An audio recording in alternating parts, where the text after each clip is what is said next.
খালি পায়ে মাটিতে হাঁটলে কি হয় জানলে আপনি অবাক হয়ে যাবেন। আমি বড় আশ্চর্য হয়েছি। একজন ডাক্তার আমাকে বলেছে যে হুজুর, আপনি যদি খালি মাঠে হাঁটতে পারেন, অর্থাৎ শুধু মাটির উপরে যদি আপনি হাঁটতে পারেন অথবা ঘাসের উপরে যদি আপনি কিছুক্ষণ হাঁটেন, মারাত্মক 4টি বড় রোগ থেকে আপনি বেঁচে যাবেন। সুবহানাল্লাহি ওয়া বিহামদিহি সুবহানাল্লাহিল আযীম। এই পৃথিবীর কোনো কিছুই অনর্থক নয়। আপনি মাটিতে হাঁটেন, আপনি পা দিয়ে আপনি সব সময় কেন জুতা ইউজ করবেন? বিশ্বনবী প্রায় তিনি মাটির মধ্যে হাঁটতেন। কিছুক্ষণ ঘাসের মধ্যে হাঁটেন, আপনার শরীরের জন্য উপকার হবে।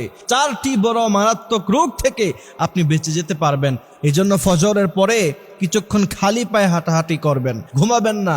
শুধু ফজরের পরে বিরাট ঘুম, 8টা-10টা পর্যন্ত ঘুম আছে না নাই?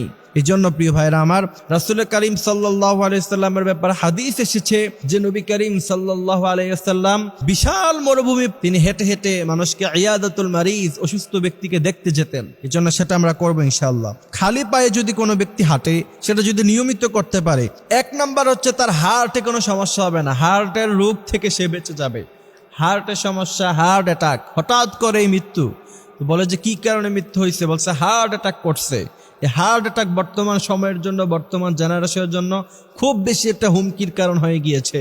সুতরাং যাদের হার্টে সমস্যা আছে তারা খালি পায়ে হাঁটবেন, খালি ঘাসে হাঁটবেন ফজর নামাজের পরে।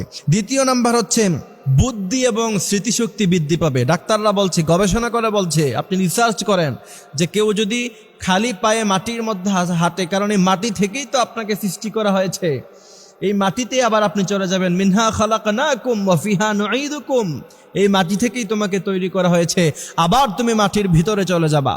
এই জন্য এই মাটির মধ্যে যদি কোনো ব্যক্তি হাঁটে, ডাক্তাররা বলছে তার স্মৃতিশক্তি বৃদ্ধি পাবে। 3 নাম্বার হচ্ছে তার শরীর ভালো থাকবে, সবসময় সুস্থ থাকবে, ফিট থাকবে। ফজরের নামাজের পরেই ঘুমাবেন না। বিশ্বনবী বলেছেন ফজরের নামাজের পরে আল্লাহ পাকের রহমত দেয়া শুরু হয়ে যায়। ফজরের পরে যারা ঘুমায় তারা কখনো আল্লাহ পাকের রহমত পায় না।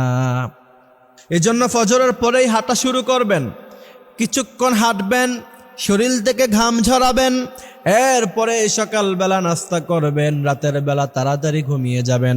বিশ্বনবী বলছেন ওই ব্যক্তিকে সহজে কোনোদিন কোনো রোগ আক্রান্ত করবে না।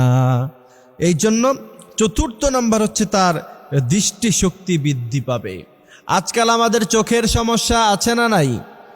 অল্প বয়সী ছেলে এখনো চোখে দেখে না, তার সানগ্লাস লাগে, চশমা লাগে, লেন্স লাগানো লাগে, অনেক সমস্যা। সেজন্য রব্বুল আলামিন বলছেন আলাম নাজআল লাহু আইনাইনি ওয়া লিসানান ওয়া শাফাতাইন ওয়া হাদাইনাহুন নাজদাইন। এই চোখ তোমার কে দিছে? এই জন্য খালি পায়ে হাঁটবেন, ঘাসের মধ্যে হাঁটবেন, দেখবেন চোখের স্মৃতিশক্তি বৃদ্ধি পাবে। আল্লাহ সুবহানাহু ওয়া তাআলা আমাদেরকে এই কথাগুলি বোঝার, মানার তৌফিক দান করুক, আমিন।